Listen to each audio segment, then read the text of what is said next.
الحمد لله رب العالمين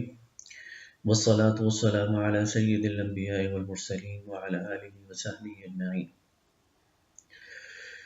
آج میں آپ کے سامنے نبی کریم صلی اللہ علیہ وسلم کے حوالے سے جو بہت اہم پیشن گوئی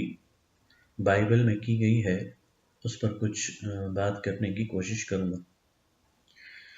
یہ تو معلوم اور معروف ہے کہ نبی کریم صلی اللہ علیہ وسلم کے حوالے سے سابقہ آسمانی کتابوں میں اللہ تعالیٰ نے مختلف انبیاء کرام کے ذریعے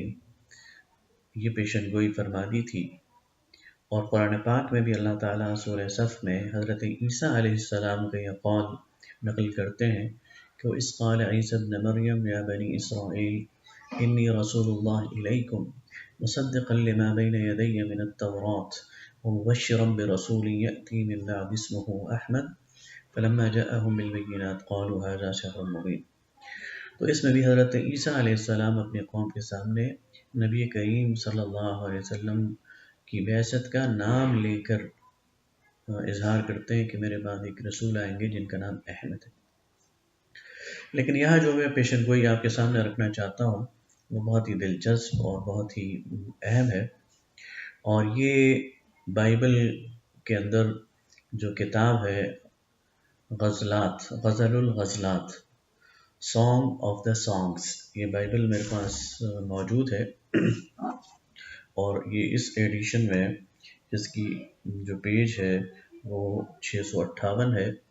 غزل الغزلات حضرت سلیمان علیہ السلام کی یہ پیشن گوئی ہے، اور اس پر جو تحقیق کی ہے وہ ہمارے بہت ہی اچھے استاد اور مربی عبدالستار غوری صاحب، اللہ تعالیٰ ان کی مغفرت کرے، انہوں نے اس پر تحقیق کی ہے، محمد فورٹولڈ ان دا بائبل بائی نیم۔ یہ بہت اچھی کتاب ہے، یہ بھی آپ اس کی مطالعہ کر سکتے ہیں۔ تو اس پیشن گوئی میں حضرت سلیمان علیہ السلام نبی کریم صلی اللہ علیہ وسلم کی پیدائش سے تقریباً 1500 سال پہلے وہ اپنے ارد گرد کے لوگوں کو اور اپنے یروشلم کے لوگوں کو بتاتے ہیں کہ میرا محبوب، میرا عمزاد یعنی میرا چچا کا بیٹا۔ اس سے یہ بالکل واضح ہے کہ حضرت ابراہیم علیہ السلام کے دو بیٹے تھے، حضرت اسحاق اور حضرت اسماعیل۔ حضرت اسحاق کی اولاد سے حضرت سلیمان ہے، اور حضرت اسماعیل کی اولاد سے جناب محمد رسول اللہ صلی اللہ علیہ وسلم ہے۔ اس لحاظ سے حضرت سلیمان وہ نبی کریم صلی اللہ علیہ وسلم کو اپنا چچا زاد قرار دیتے ہیں، تو فرماتے ہیں کہ میرا عمزاد اور میرا محبوب وہ سرخ و سفید ہے۔ روایات میں آتا ہے کہ نبی کریم صلی اللہ علیہ وسلم کا جو رنگ تھا وہ سرخی مائل سفید تھا، اور اس پر سرخی غالب تھی اور سفیدی۔ دوسری بات فرماتے ہیں وہ 10,000 کا سردار ہے، اور روایات میں آتا ہے کہ نبی کریم صلی اللہ علیہ وسلم جب فتح مکہ کے لیے گئے ہیں تو آپ کے ہمراہ 10,000 صحابہ کرام تھے، اس کی طرف اشارہ۔ پھر فرمایا اس کا سر خالص سونا ہے۔ یہ استعارہ ہے کہ اس کا جو سر ہے وہ عقل اور حکمت اور دانش سے بھرا ہوا ہے، اور اس کے اندر اس کی جو باتیں ہیں اس کے اندر حکمت اور دانش ہے۔ آگے فرمایا اس کی زلفیں سیاہ ذرا سا خم لیے ہوئے ہیں۔ نبی کریم صلی اللہ علیہ وسلم کے حوالے سے سیرت نگار ہمیں بتاتے ہیں کہ آپ صلی اللہ علیہ وسلم کے جو بال تھے وہ سیاہ تھے اور ہلکا سا گھنگریالا پن لیے ہوئے تھے۔ اس کے بعد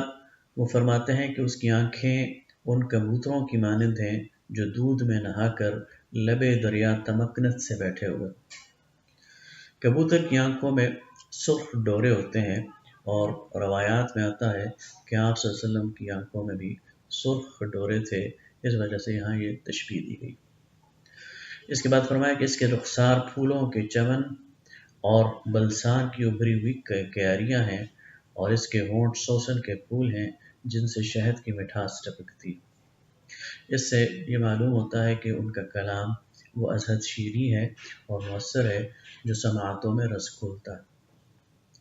اس کے بعد فرمایا کہ اس کے ہاتھ زبرجد سے مرصع سونے کے حلقے ہیں۔ ہاتھوں سے اقتدار اور وسعت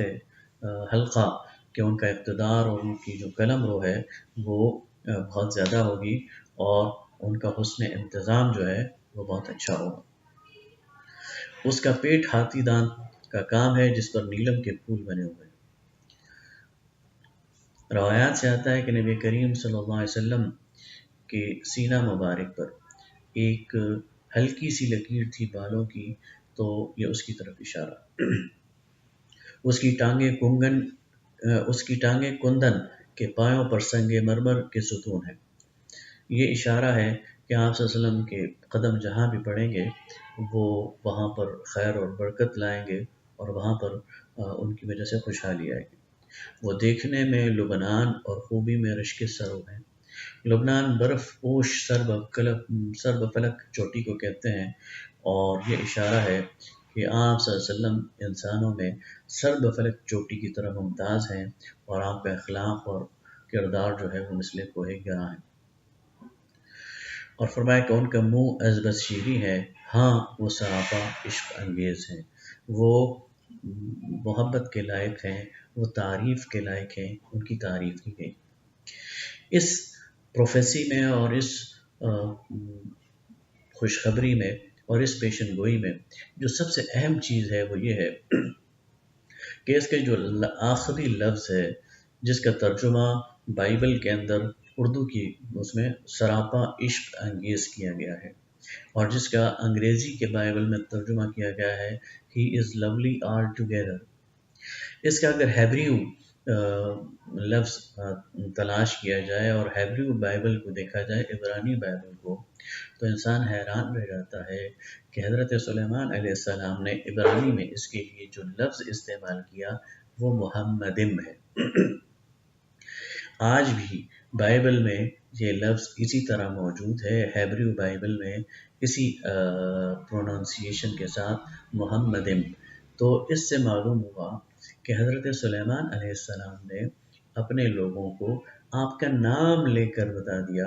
کہ میرا جو چچا زاد بھائی اور میرا محبوب اور جس کے اندر یہ صفات ہیں وہ جو آئے گا تو اس کا نام محمد ہوگا، اور اس کے ساتھ جو آخر میں ام